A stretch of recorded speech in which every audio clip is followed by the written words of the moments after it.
వినిపిలే ఇచ్చాము అంటారు. అప్పుడు తెలివైన చెల్లమ్మలారా మీరు ఏం చెప్పాలో తెలుసా? అయ్యా, మా బైబిల్ గ్రంథం ఏం చెప్తుందంటే అన్నిటికన్నా మోసకరమైనది హృదయము, అది బహు వ్యాధి కలిగినది. ఆ జబ్బు ఉన్న హృదయము నీ దగ్గరే పెట్టుకొని ఈ జబ్బు నాకు అంటించకు అని చెప్పండి. అన్నిటికన్నా మోసకరమైనదే హృదయం. ఆ హృదయం నీకు ఇస్తున్నాడంటే ఎంత మోసంతో ఇస్తున్నాడు. మీరు నమ్మారనుకోండి, దేవుడే మిమ్మల్ని దీవించును గాక. భయపెట్టకండి చెల్లమ్మల్లారా నన్ను. సరే, ఆ తర్వాత 2 సంవత్సరాలు మాతో కలిసి బ్రతికాడు. భయంకరంగా సిగరెట్లు తాగుడు. ఏమైతుందండి మనిషి? దేవుడు ఏమన్నాడో తెలుసా? ఈ దేహముని మీరు పాడు చేస్తే నిశ్చయముగా నేను మిమ్మల్ని పాడు చేసేదను. ఈ దేహము పరిశుద్ధాత్మ దేవునికి ఆలయము. ఈ దేహమును మీరు పాడు చేస్తే నేను నిశ్చయముగా నిన్ను పాడు చేస్తాను. పాడు చేశాడు. మా నాన్న చనిపోయాడు.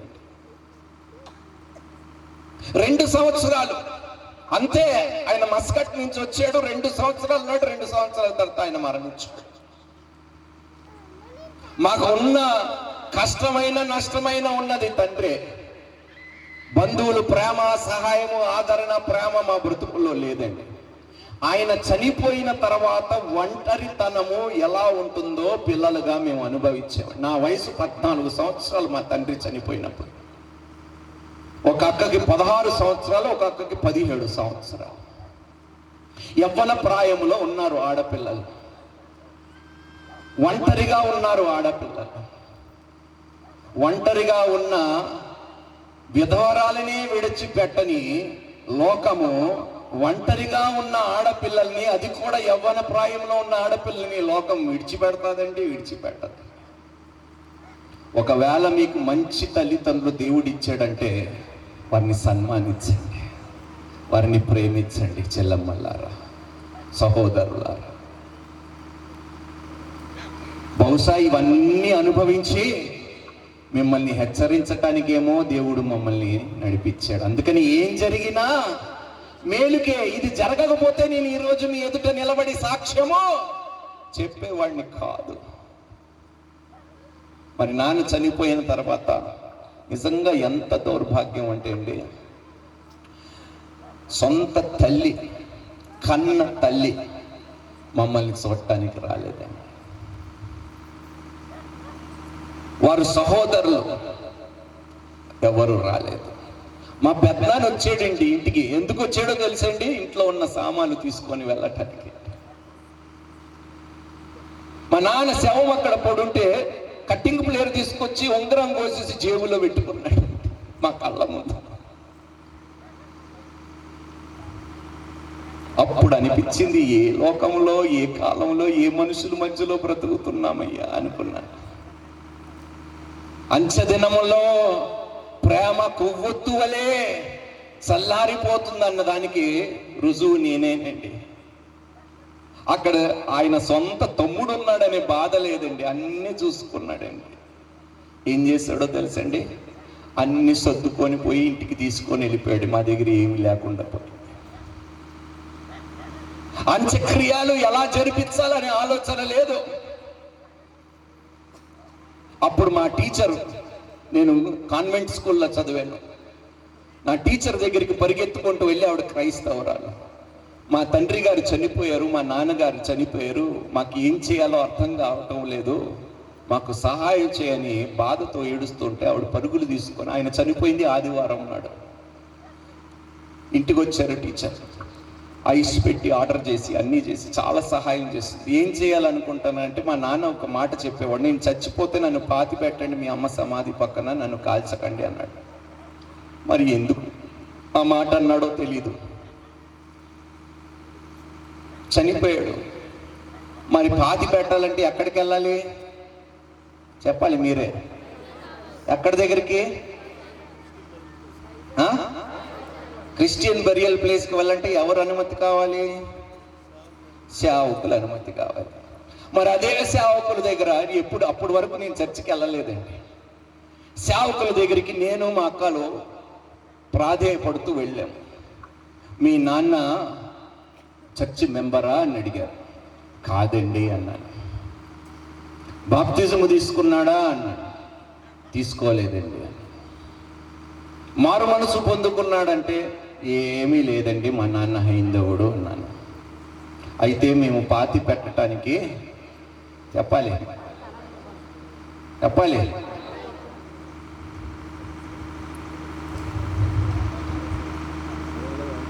పాతి పెట్టడానికి కూడా ఎంత దౌర్భాగ్యం కదండి. మనకి దేవుడు చెప్పాడు, రూల్స్ అనుమతిస్తేనే చెప్పాడండి. చెప్పాలి క్రైస్తవులారా. చాలా దుఃఖపడ్డామండి. ప్రేమ ప్రేమ ప్రేమ అని బోధించే సేవకుల మనసులోనే మమ్మల్ని చూసి కనికరము పుట్టలేదు అనుకుని బాధపడ్డామండి. చివరిగా రాత్రి 9ంటికి శ్మశాన వాటికి తీసుకొని వెళ్ళి ఇదే చేతులతో ఆయన దేహానికి నిప్పంటించి నా కళ్ళ ముందు ఆయన శరీరం బూడిదైపోవటం నేను చూశానండి. ఏ తండ్రిని సన్మానించాలో అదే తండ్రిని నేను కాల్చానండి. ఎంత దౌర్భాగ్యం అసలు. ఇంత కష్టము, దుఃఖము, బాధ, శ్రమ ఎవరి వల్లనండి? ఎవరి వలన చెప్పండి? ఒక్క తొందరపాటు నిర్ణయం వల్ల. దయచేసి మీ పిల్లలు బ్రతుకులని మీ స్వార్థము కోసము పాడు చేయకండమ్మా. యథార్థవంతులని పెళ్లి చేసుకోండి. నీతిమంతుల కోసము కనిపెడితే దేవుడు తప్పకుండా ఇస్సాకు లాంటి భర్తని దేవుడు ఇస్తాడు. దేవునికి మహిమ కలుగును గాక. దేవునికి అసాధ్యమైనది ఏదీ లేదు. అడుగుము, నేను నీకు ఇస్తానన్నాడు. మొరపెట్టుము, నేను నీకు ఉత్తరము. కానీలే, నాకు నచ్చాడు, ఇతనితోనే పెళ్లి చేస్తే చేయండి, లేకపోతే నేను సస్తానని బెదిరించాను.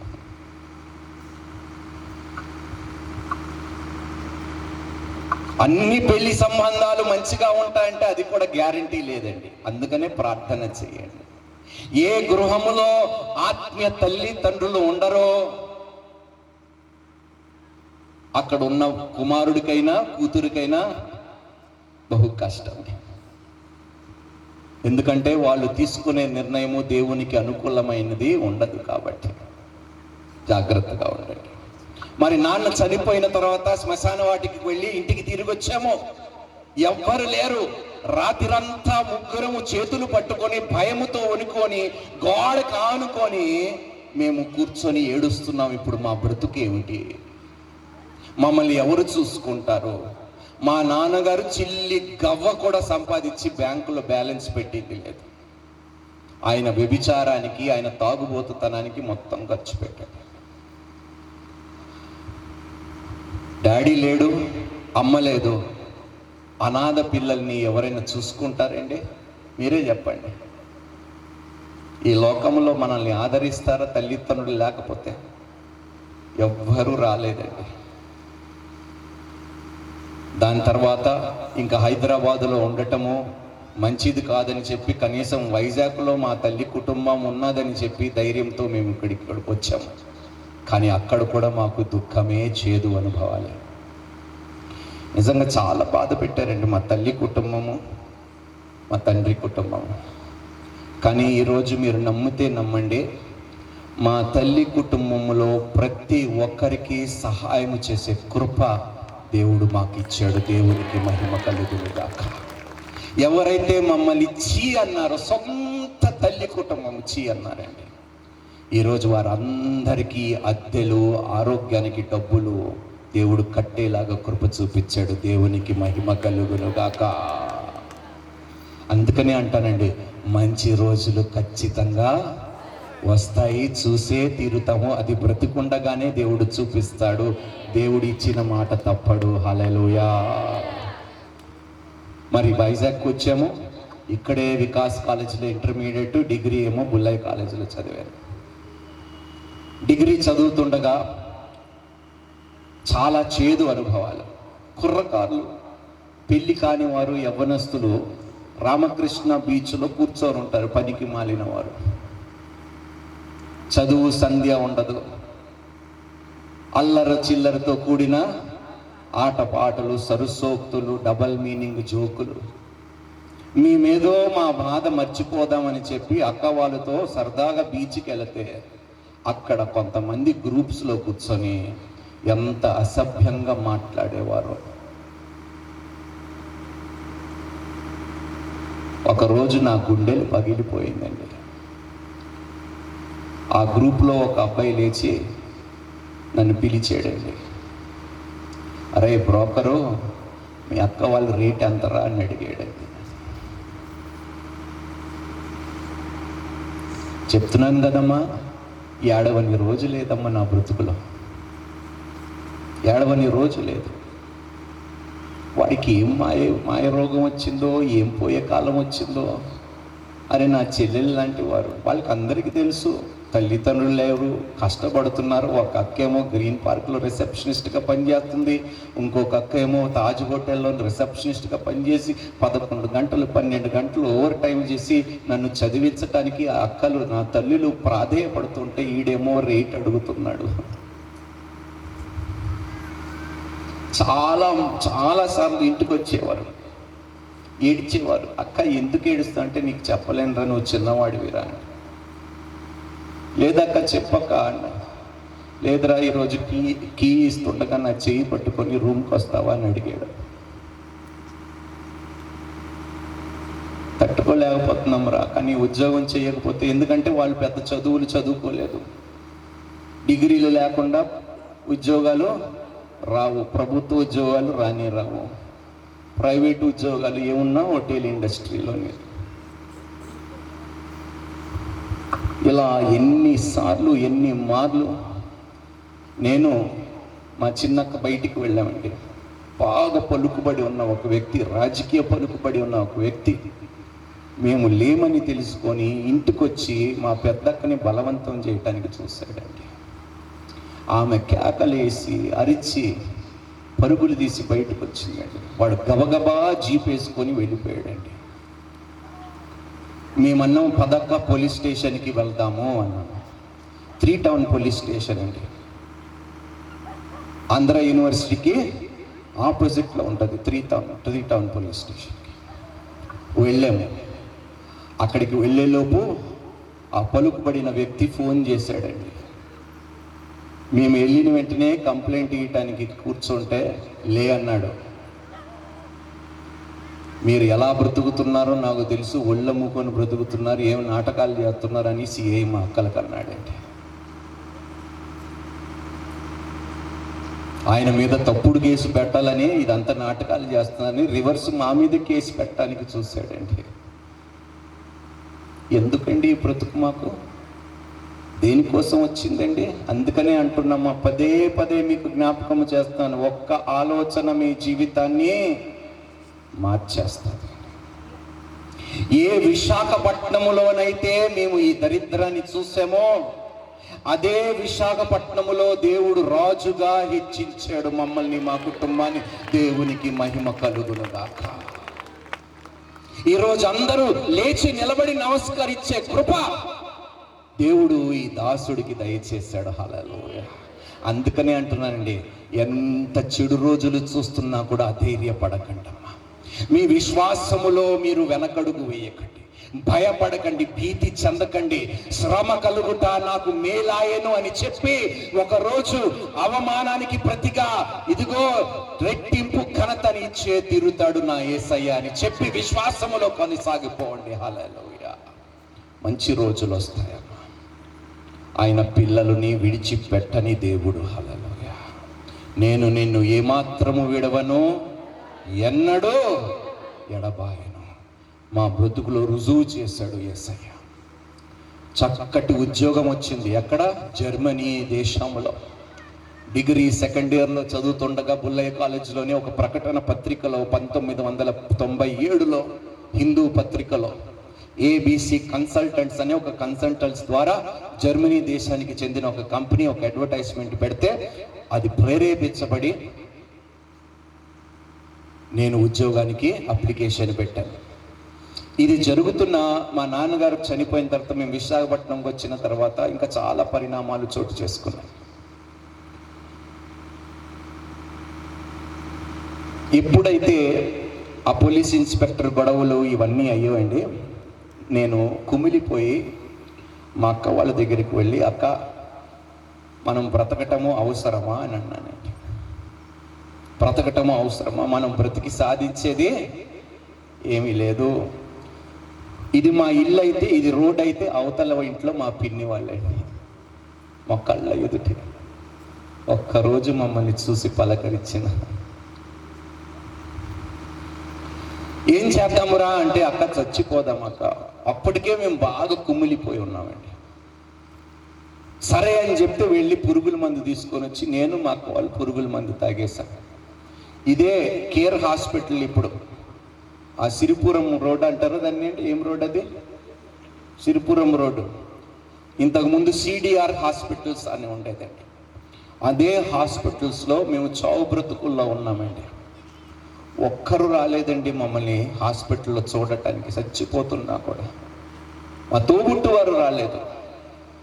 ఎవరో ఒక వ్యక్తి మా పరిస్థితి తెలుసుకొని, ఆ చిన్న వయసులో ఉన్న కుర్రోడు వినయ్ అని, ఆయన వచ్చి వాళ్ళ తల్లిగారు డాక్టర్ ఏమైందని అడిగితే, ఇట్లా ప్రాబ్లం అయింది, ఎవరు రావటం లేదు, ఇప్పుడు బిల్లు కట్టాలి, ఇప్పటికే ఒక కుమారుడు పరిస్థితి విషమంగా ఉన్నది, మరి స్పృహలో ఇంకా రాలేదు, అది నేనేనండి అని చెప్తే, డాక్టర్ గారు మీరు ఏం పర్వాలేదు, మా మదర్ కూడా డాక్టరే, ఏదున్నా నేను చూసుకుంటాను, మీరు ట్రీట్మెంట్ చేయండి అన్నాడు. మా అక్క వాళ్ళు తొందరగా కోలుకున్నారు. నేను మాత్రం చాలా విషయం నిండిపోయిందండి శరీరంలో. కానీ ఎవరు వచ్చినా రాకపోయినా నాకు చాలా స్పష్టంగా గుర్తుందండి, నా పడక దగ్గరికి ఒక వ్యక్తి వచ్చాడు. నీవు బ్రతుకు అని నేను నీకు సెలవిస్తున్నాను అని చెప్పి వెళ్ళిపోయాడండి. హల్లెలూయా. ఆయన ఎవరో కాదండి, యేసుక్రీస్తు ప్రభువారు. ఆయన ఆ మాట చెప్పటము, నేను ఆ ప్రాణాపాయ స్థితిలో నుండి బయటికి రావటము, తిరిగి ఇంటికి వెళ్ళటము, ఆ తర్వాత దైవజనులు జబల్పూర్ నుండి పీటరు, లీడియా భార్య భర్తలు వచ్చి పత్రికలు తీసుకొని సువార్త ప్రకటిస్తున్నారు ఇంటింటికి, గడప గడపకి. ఆ పత్రికలు తీసుకొని మా ఇంటికి వచ్చారు. మా పరిస్థితి తెలిసారు, మాతో కన్నీళ్లు కార్చారు, మా కోసము ప్రార్థన చేశారు, యేసుక్రీస్తుని పరిచయం చేశారు. ఎప్పుడైతే యేసుక్రీస్తుని మా రక్షకునిగా మేము అంగీకరించామో, ఆ దినము మొదలుకొని ఈ దినము వరకు ఎన్నడూ వెనకకి తిరగకుండా దేవుడు నడిపించాడు. దేవునికి మహిమ కలుగునుగాక. ఎంత అద్భుతమైన దేవుడు అండి. ఆ కొంత సమయం తర్వాత ఉద్యోగ ప్రకటన వెళ్ళాను, మెడ్రాస్కి వెళ్ళాను, ఇంటర్వ్యూలు పూర్తి చేసుకున్నాను. 3 రౌండ్లు అయిపోయింది. అసలు ఎంపిక చేయడానికి ఆస్కారం కూడా లేదు, ఎందుకంటే డిగ్రీ పూర్తయి ఉండాలి. నేను కళ్ళద్దాలు పెట్టుకునేవాడిని పెద్ద ఇలాగా, కంటి చూపు -1.75, మయోపియా, 6/6 20/20 విజన్ కావాలన్నారు. నా దగ్గర లేదు, అయినా విశ్వాసంతో వెళ్ళాను. ఎందుకు ఈ మాట చెప్తున్నాను తెలుసండి, నమ్మటము నీ వశమైతే నమ్మువానికి నా నమ్మకముని, నా నిరీక్షణని సిగ్గుపడనివ్వలేదు నా యేసయ్య. ఆయనకి మహిమ కలుగునుగాక. ఎంత గొప్ప దేవుడండి. వెళ్ళాను, అప్లికేషన్ పెట్టాను, ఉద్యోగం వచ్చింది. భారతదేశ వ్యాప్తంగా 3500 మందికి ఇంటర్వ్యూకి పిలిపొస్తే 14 మంది సెలెక్ట్ అయ్యారు. అందులో 10 మంది అమ్మాయిలు, 9 అబ్బాయిలు. ఆ 9 అబ్బాయిల్లో నేను ఒకడిని. దేవునికి మహిమ కలుగునుగాక. అగ్రిమెంట్ సైన్ చేయడానికి వెళ్ళాను. ఉద్యోగం ఎంత కావాలి బాబు, ఉద్యోగం అనేసరికి అప్పులు లెక్క పెట్టడం మొదలుపెట్టాను. నెలకి ఇంత సంపాదించుకుంటే వడ్డీతో సహా ఇంత కాలంలో కట్టేయచ్చు, ఒక 10,000 రూపాయలు అండి అన్నాను. ఆయన ఇలా చూశాడు, ఏం మాట్లాడుతున్నావయ్యా, ఇది విదేశాల్లో ఉద్యోగము, నీకు అలవెన్సెస్తో కలిపి, ట్రావెల్ అలవెన్సెస్తో కలిపి, డియర్నెస్, హౌసింగ్ అన్నీ కలిపి నీ బేసిక్ శాలరీ 23,000, అన్ని అలవెన్సెస్ కలిపి నీకు 40,000 రూపాయలు జీతం అన్నాడు. ఇంకా నేను ఆగుతానండి. నాలో మగతనము బయటకు వచ్చేసి, పౌరుషం అన్నమాట. అప్పటి వరకు పిరికివాడినిగా బతికాను. ఒకేసారి పౌరుషం వచ్చేసి ఎప్పుడైతే అగ్రిమెంట్ సైన్ చేసి అది నేను తీసుకున్నాను చేతిలో, చెన్నై నుండి నేను ఒక సహోదరులకు ఫోన్ చేసి, ఏమండి మా అక్క వాళ్ళని కాస్త పిలిస్తే నేను ఫోన్లో మాట్లాడాను. అక్క మీరు ఇంకా ఉద్యోగం చేయటం మానేయండి, ఇక నుండి మీ బాధ్యత నాది అన్నాను. హల్లెలూయా. ఎంతవరకు నన్ను చూసుకున్నారు, ఇప్పుడు మిమ్మల్ని చూసుకునే కృప దేవుడు మనకిచ్చాడు. 40,000 రూపాయలు జీతం అన్నాను. సంతోషముతో కన్నీళ్లు పెట్టారు మా అక్క వాళ్ళు. ట్రైనింగ్ అయిపోయింది, సంవత్సరం అయింది, ఉద్యోగం చేసుకొని డబ్బులు పోగు చేసుకొని అక్క దగ్గరికి వెళ్ళి ధైర్యంగా అక్క పెళ్లి చేసుకో అన్నాను. మంచి సంబంధం చూద్దాం. ఇక్కడే విశాఖపట్నం చెందిన ఒక క్రైస్తవ కుటుంబానికి ఇచ్చారు. మా అత్త వాళ్ళు కూడా ఇక్కడే ఉంటారు, మా అక్క వాళ్ళ అత్త వాళ్ళు. చక్కటి కుటుంబాన్ని. పెద్ద అక్క పెళ్లి చేసుకున్నది, ముందు చిన్నదానికి చేయరా, మేమిద్దరం పెళ్లి చేసుకుంటే నేను ఎవరు చూసుకునేదని చెప్పి చిన్నదానికి పెళ్లి చేయి, నేను నీతో ఉంటాను అన్నది. పెద్ద అక్క మనసు తల్లి లాంటి మనసు. దేవుడు అన్యాయస్తుడు కాదండి. ఒక్క తల్లిని తీసుకొని వెళ్ళిన 2 తల్లుని అక్క రూపంలో ఇచ్చాడు. దేవునికి మహిమ కలుగునుగాక. అందుకనే దేవుడు ఎప్పుడు అన్యాయమో చేయడండి. మరి చాలా ఘనంగా జరిగిందండి. ఎంతమందికి దసపల్లా హోటల్ తెలుసండి? ఇక్కడ చేతులు ఎత్తండి. వెళ్ళారా ఎప్పుడైనా? తిన్నారా? భోజనం చేశారా ఎప్పుడైనా? నేను ఇదే విశాఖపట్నంలో ఎప్పుడైనా హోటల్ ముందు వెళ్ళినప్పుడు ఆశపడేవాడిని, మా అక్క వాళ్ళకి ఏదో ఒక రోజు మంచి భోజనము పెట్టాలని. కానీ దేవుడు ఆలోచన చూడండి, అదే హోటల్లోని పెళ్లి జరిగించి 500 మందికి విందు భోజనాలు పెట్టించాడండి. దేవునికి మహిమ కలుగునుగాక. ఎప్పుడైతే విదేశాల్లో ఉద్యోగం వచ్చిందో అబ్బోబ్బోబ్బో ఎక్కడ లేని ప్రేమ వచ్చేసిందండి మా కుటుంబంలోని. నా బిడ్డే, నా నాయనే, నా కొడుకే. అప్పటి వరకు ఎవరో మేము తెలియదు. నువ్వు వెళ్తున్నావు కదా నాన్న, అక్కడ మంచి సెంటులు దొరుకుతాయి కదా, ఒక సెంటు తీసుకుని. అయినా మేము క్షమించామండి. లేక లేక కుటుంబం తిరిగి వచ్చింది. దేవానికి మహిమ కలుగునుగాక. కుటుంబంతో ఆ రోజు మొదలుకొని ఈ రోజు వరకు మరలా మేము కలిసే ఉంటున్నాము. దేవునికి స్తోత్రము. హల్లెలూయా. ఆ రోజు నుండి ఈ రోజు వరకు మా స్థాయిని దిగజారనివ్వలేదు, కానీ అంచలంచలుగా రాజులైన స్థానానికి దేవుడు మమ్మల్ని హెచ్చించాడు. దేవునికి మహిమ కలుగునుగాక. అందుకనే అంటున్నానండి, పేదలని కనికరించి రాజుల ఎదుట చెప్పండి నిలబెడతాడు దేవుడు. దానికి సాక్ష్యము నేనే. హల్లెలూయా. మీ పిల్లల్ని కూడా దేవుడు రాజుల ఎదుట నిలబెట్టునుగాక. నాకు తెలుసు మీరు అంత కన్నీళ్లు పెడుతున్నారు మీ పిల్లల కోసం. దేవుడు మేలు చేస్తాడు. అన్యాయస్తుడు